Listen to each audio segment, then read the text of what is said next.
Silêncio.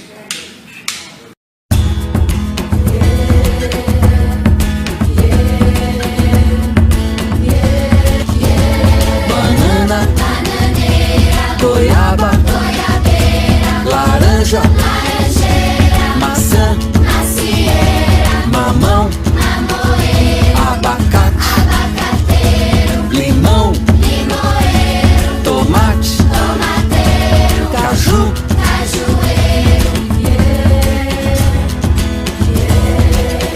Olá, eu sou Carolina, sou nutricionista clínica funcional e materno-infantil e quero falar um pouquinho para vocês sobre essa realidade, né, da nutrição comportamental no consultório.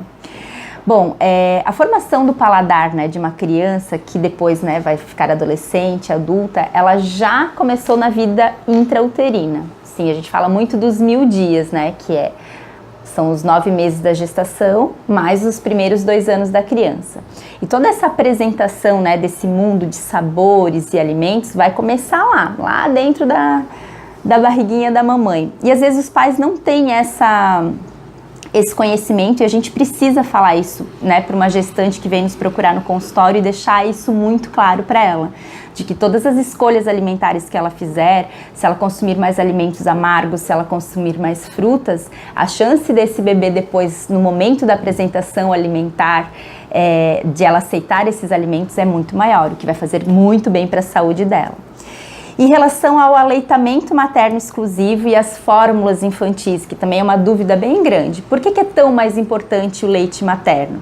Porque o leite materno, conforme a alimentação da mãe, ele também vai ter sabores diferentes. Então a gente vai estar estimulando essas papilas gustativas do bebê com sabores diferentes. A fórmula infantil, ela já é leite de vaca, na grande maioria das vezes, e ela tem sempre o mesmo sabor, todos os dias, né, o mesmo gosto. Então acaba já levando esse bebê a uma monotonia alimentar desde a primeira apresentação do leite. E sobre a introdução alimentar, como é que a gente precisa conduzir na introdução alimentar?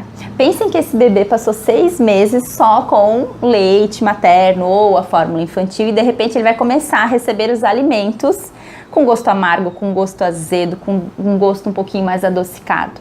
Então, o comportamento da criança de às vezes rejeitar, de não querer provar esses alimentos é um tanto normal. Por quê? Porque ela ficou um bom período sem precisar mastigar, né? Apenas engolir o leitinho. Então, os pais precisam estar bem entendidos de que não é porque ela está expulsando o alimento que ela não está gostando. Não é porque ela está virando o rosto que ela não gosta do sabor do abacate, é porque aquilo é novo para ela. Então, a gente precisa entender o comportamento dessa criança de às vezes estar rejeitando. E também a gente precisa incentivar positivamente esses pais para que eles continuem de uma maneira calma, tranquila, oferecendo esse alimento para o bebê. Porque o bebê, mesmo que ele só tenha 6, 7 meses, ele já percebe a energia daquele ambiente, se os pais estão apreensivos, se eles estão nervosos com aquela situação. Então, o início da introdução alimentar, de ele ser tranquilo, uma relação de confiança entre pais e bebês é muito, muito importante para que isso evolua de uma maneira bem bacana.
Bom, e quando essa criança completa 1 ano, 2 anos de idade? Que é muito comum a gente ouvir os pais falarem: nossa, mas ele comia de tudo até quando era bebezinho e de repente, Carol, ele não quer provar mais nada, ele tá com recusa alimentar, tá fazendo mais birra, não quer sentar à mesa.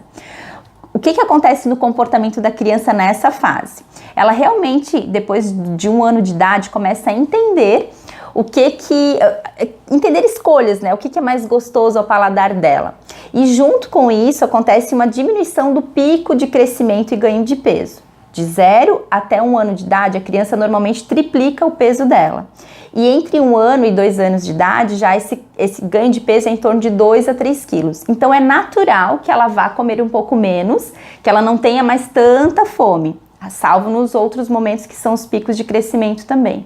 E aí, por instinto, os pais começam a oferecer qualquer coisa para essa criança comer. Então, entram as bolachinhas, entram as guloseimas, entram as recompensas, que é uma coisa muito ruim. Como assim recompensa, Carol?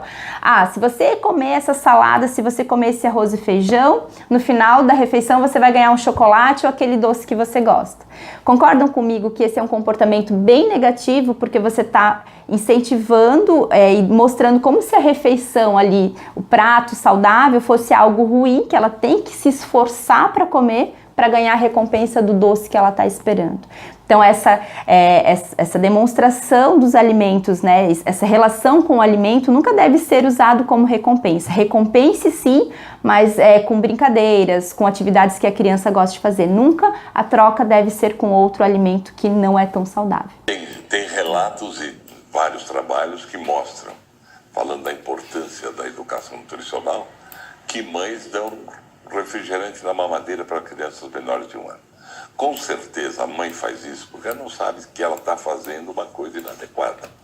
Ela imagina que, se aquilo existe, tem uma propaganda que chama tanto a atenção, se está associado à saúde, bem-estar e sucesso, não tem nenhum motivo para que ela não dê aquilo para o seu filho pequeno.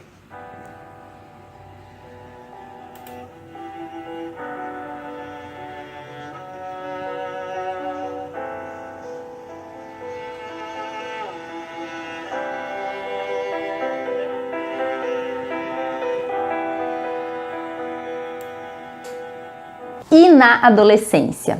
Bom, na adolescência o mais importante para nós podermos ajudar esse adolescente a melhorar comportamento alimentar é ele querer fazer e participar da consulta nutricional, porque realmente assim, é uma fase onde eles já estão com a opinião um tanto mais formada, e se tiver resistência, né, desse paciente a vir com a gente, mudar os seus hábitos alimentares, raro da gente ter sucesso, né, nisso. Por quê? Porque as opiniões formadas deles vêm muitas vezes de grupos de amigos com quem eles convivem, de quais redes sociais que eles acompanham de informações. Então, assim, exemplo, um alimento que foi super valorizado, foi colocado lá como que é a melhor comida do mundo. Eles passam a colocar aquilo todos os dias na alimentação e acham que está tudo resolvido. Então, essa troca de informação verdadeira, né, com esse grupo é muito importante, né? Fazê-los entender de que comportamento alimentar, escolhas alimentares diárias vão refletir para eles terem uma fase adulta também mais saudável, com menos riscos de doenças. E quanto mais a forma de chegar para esses adolescentes ser também criativa, em formas de games muitas vezes, então a gamificação do atendimento, né, de fazer jogos de evolução, do tratamento, tem dado muito certo. É uma alternativa legal, porque esses jogos de desafios, de superação de desafios, pode ter sucesso com esse grupo. Como a gente pode pensar para inserir é uma responsabilidade que a gente também precisa passar para os pais, né, e para as famílias. O importante assim, no comportamento da alimentação, tanto da criança, do bebê, do adolescente, é a família estar envolvida. Quais são as ações diárias que isso seria bem bacana, que a gente vê o resultado?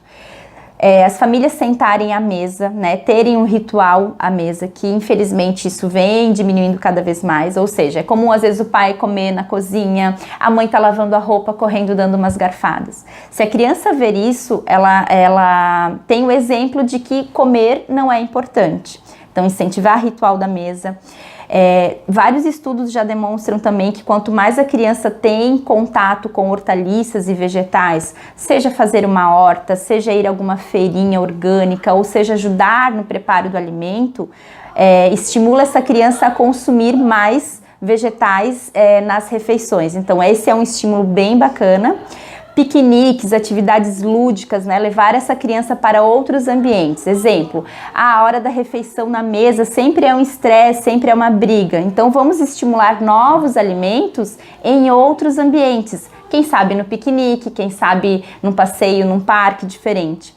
Então o comportamento da família, o envolvimento da família na melhora desses, né, seja de transtornos alimentares ou problemas, sempre vai ser chave, né, primordial para o sucesso do tratamento.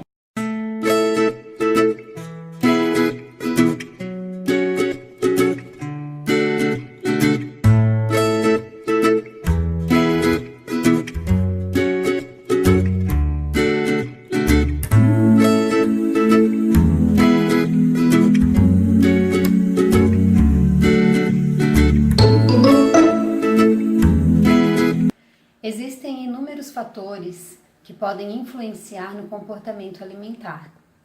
Cabe ao nutricionista identificar a relação que esta família que procurou ajuda tem com a comida e também a sua dinâmica familiar. A tarefa de auxiliar nessa mudança comportamental nem sempre é fácil, principalmente porque não envolve apenas a criança ou adolescente, e sim toda a família. E isso pode gerar muitos conflitos. É importante investigar todos os aspectos que são relacionados à alimentação deste paciente desde o período da amamentação, para poder entender a sua relação com a comida.